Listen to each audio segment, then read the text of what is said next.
Godzilla एक villain नहीं, ये बात हम कैसे कह सकते हैं। याद है जब 2014 में गॉडजिला की पहली मूवी आई थी जिसमें मूटो को गॉडजिला के ओपोनेंट में दिखाया गया था। वहां मूटो के स्पीसीज को जैसे एक डिस्ट्रॉयर के तौर पर प्रेजेंट किया गया, ठीक वैसे ही कुछ सिमिलर रोल गॉडजिला का भी था।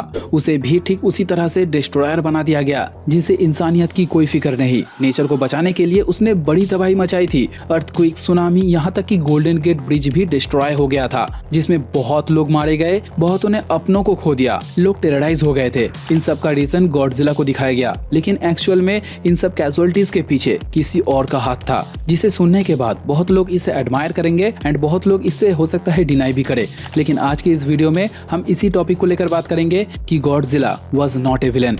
अब 2014 के गॉडजिला मूवी में स्टोरी स्टार्ट होती है 1954 से। उस साल बिकिनी एटॉल में यूनाइटेड स्टेट ऑफ मिलिट्री की एक छोटी सी टीम एंड मोनार्क ऑर्गेनाइजेशन मिलके एक न्यूक्लियर बॉम्ब को टेस्ट करते हैं। इस प्रोजेक्ट का नाम दिया गया था कैसल ब्रावो। इसे एक मामूली सा टेस्ट बताया गया, लेकिन ये सब तो था लोगों को दिखाने के लिए। असलियत में इन सब के पीछे का रीजन कुछ और ही था। ये लोग रियलिटी में एक मैसिव टेरेस्ट्रियल क्रिएचर को खत्म करना चाहते थे जिसे गोजिला या गॉडजिला कहा जाता था।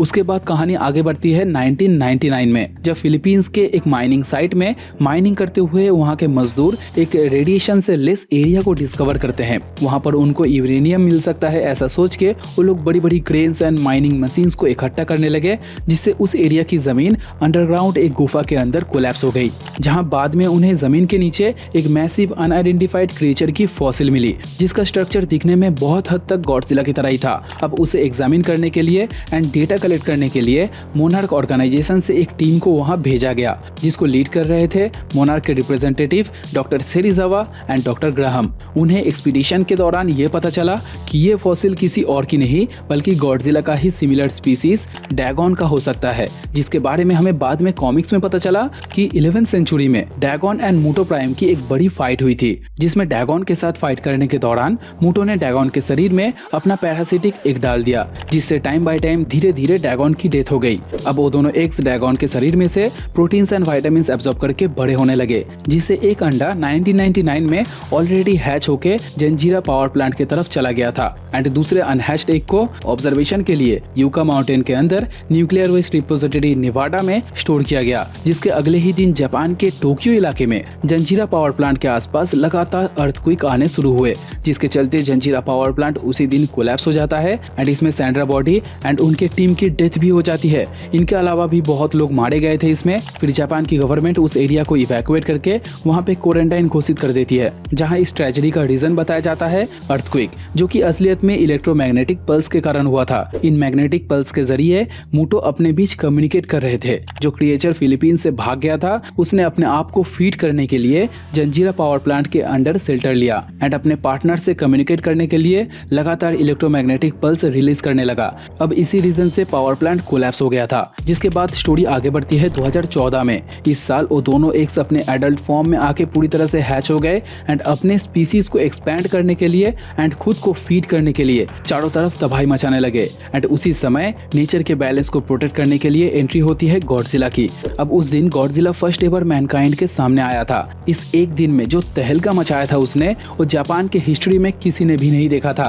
अब जो कि गॉडजिला फर्स्ट टाइम इंसानों के सामने आया था तो लोगों को इसके बिहेवियर या इसके तरीके का कोई अंदाजा नहीं था। लोग इससे डरे हुए थे। इंसानों ने भी इसे काबू करना चाहा। जहां हायर अथॉरिटीज इसे टैकल करने में लगे थे, वही गॉडजिला मूटो के स्पीसीज को खत्म करने में लगा था, क्योंकि मूटो अपने प्रजाति को एक्सपैंड करना चाहता था। अगर उसे सही टाइम पे रोका नहीं जाता तो मूटोस बहुत जल्दी अपने गोल में कामयाब हो जाते, जिससे अर्थ में सिविलाइजेशन पूरी तरह से खत्म होने के चांसेस थे, जिसे सिर्फ और सिर्फ गॉडजिला ने रोका। लेकिन ऐसे गॉडजिला के अचानक आ जाने से जितनी भी इवेंट्स हुई उसमें से गोल्डन गेट ब्रिज वाला इवेंट सबसे ज्यादा खौफनाक था। उस दिन को जी डे बोला जाता है, जहां लोगों को लगा था कि ये लोग गॉडजिला को बम बारूद से रोक लेंगे, वहीं पर गॉडजिला को इससे घंटा फर्क भी नहीं पड़ा। लेकिन एक बार इमेजिन करके देखो, ये सारा मामला नहीं हुआ होता अगर मोनार्क ने अपनी मनमर्जी नहीं चलाई होती। जब फिलीपींस में फर्स्ट टाइम मूटो के अंडे को डिस्कवर किया गया, तभी अगर उसे डिस्ट्रॉय कर दिया होता तो जी डे कभी हुआ ही नहीं होता। ये तो कुछ इंसान ही थे जिन्होंने मूटो को अपने फुल फॉर्म में आने तक उसकी देखरेख की। हाँ, मोनार्क को भी इसका अंदाजा नहीं था था कि अगर उस अंडे को वहीं पर मार दिया जाता तो इसका फ्यूचर क्या होता, लेकिन उन लोगों ने एक बार भी कोशिश नहीं की। वो लोग बस वेट करते रह गए।